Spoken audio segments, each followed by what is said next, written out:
Right, ధన్యవాదాలు రమేష్. ఇక నల్గొండ జిల్లా మిర్యాలగూడలోని సాంఘిక సంక్షేమ ఎస్సీ గురుకుల పాఠశాలను ఎమ్మెల్యే బత్తుల లక్ష్మారెడ్డి ఆకస్మికంగా సందర్శించారు.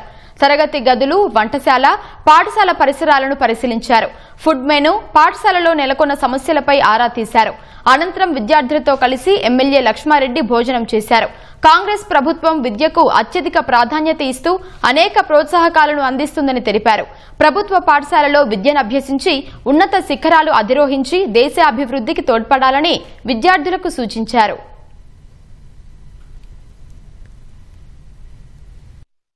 రేపు ఆగస్టు 15 కల్లా బుక్స్ విషయంలో కానీ, డ్రెస్ విషయంలో కానీ, షూ విషయంలో కానీ, మిగతా ఏ కాస్మెటిక్స్ లో కానీ అన్నింటిలో ఫుల్ ఫిల్అప్ చేసి మీరు మంచిగా చదువుకోవాలనే ఉద్దేశంతోనే ప్రభుత్వం తీసుకుని ఈ నిర్ణయానికి మీరందరూ కట్టుబడిగా ఉండి దేశ భవిష్యత్తులో బాగుపరులయ్యి మన భారతదేశాన్ని తీర్చిదిద్దాలనే భాగ్యంతోనే మన ప్రభుత్వం ఈ రకంగా తీసుకుంటుంది.